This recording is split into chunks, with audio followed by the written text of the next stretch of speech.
So AOC was asked about centrism at South by Southwest, I don't know what you call it, conference, festival, gathering, whatever the fuck it is. She did not hold back even a little bit. Check it out. It's like this, it feels like moderate is not a stance, it's just an attitude toward life of Well, don't hold back. Tell me how you really feel about incrementalism.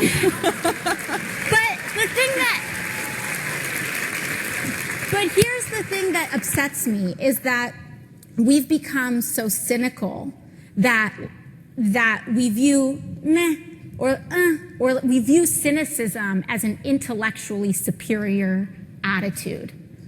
And we view ambition as youthful naivete. When we think about the greatest things we have ever accomplished as a society have been ambitious acts of vision. And the meh is like worship now for what? Like for what? Yeah, that was well put, and I never thought of it like that, but it's true. There is something about cynicism and naysaying that's inherently edgy. Because it's like, oh, bro, we can't make anything better. We're like hopeless at trying to make anything better because everything sucks so much. So it's just going to keep sucking.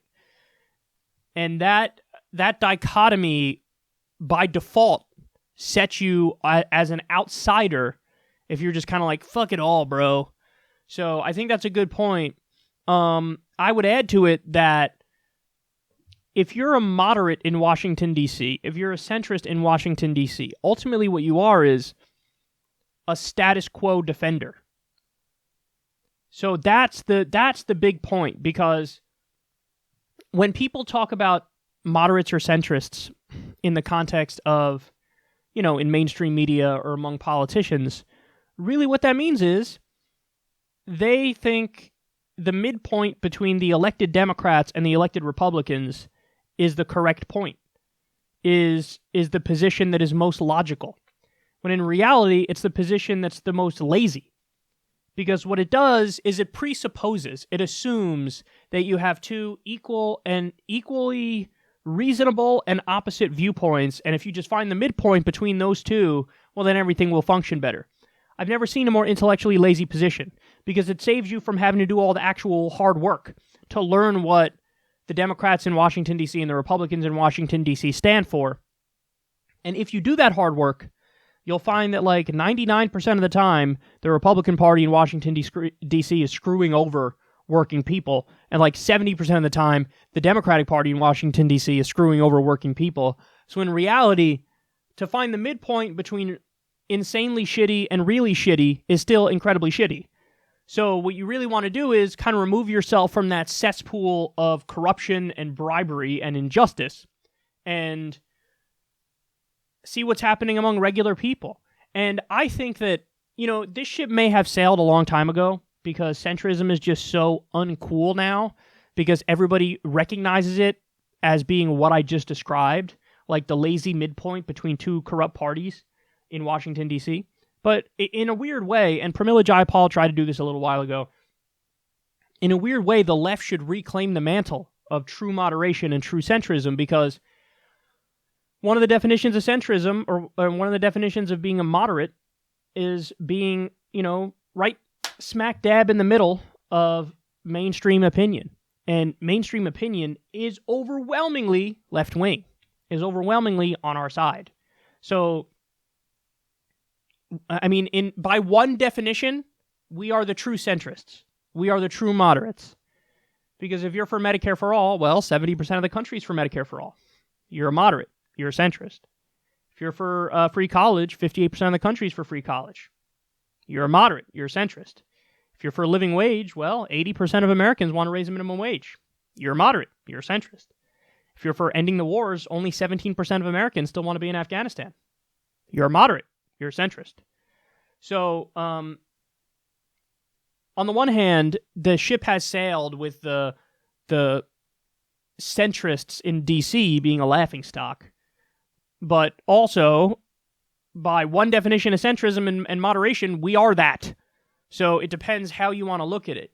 But obviously, Alexandria Ocasio-Cortez here is going after, the Howard Schultz type moderates. I'm in the establishment bubble, and I'm a moderate from within this bubble where I don't think everything is all that bad as it's currently running. That's who she's going after. And for them, it's all about, hey, we can't get anything done. Fucking accept it. Like, that's his whole thing, is like, we can't do Green New Deal, we can't do Medicare for All, we can't think big, we can't have a bold vision, maybe we could do some tweaks around the edges, but that's it, and shut the fuck up. That's his whole philosophy.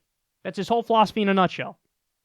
And, it's being accurately called out here as, like, that's his approach. Like, oh my God, we have climate change and we need to fix it immediately, and let's do it while we do an infrastructure project, and let's give millions of people jobs. He's like, Again, it reminds me of this Internet Hippo tweet, which is so wonderful. It was like, I just came back from the centrist rally where we all held hands and said, better things aren't possible.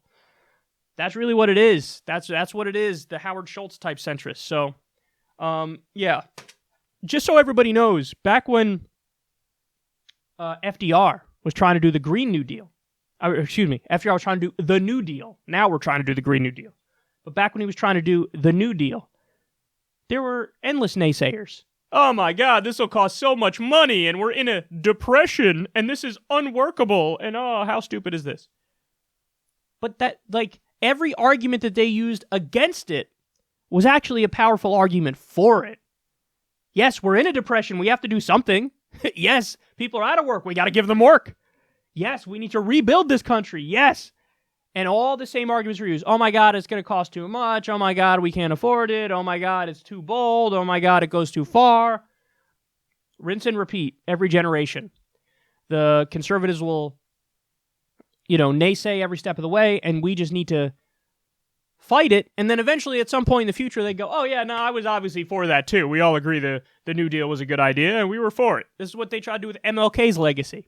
Oh, hey, MLK? I mean, yeah, totally. We fought him every step of the way, but now I agree with him, and he'd be a Republican today or something. It's unbelievable. But anyway, those comments were funny, and I enjoyed them.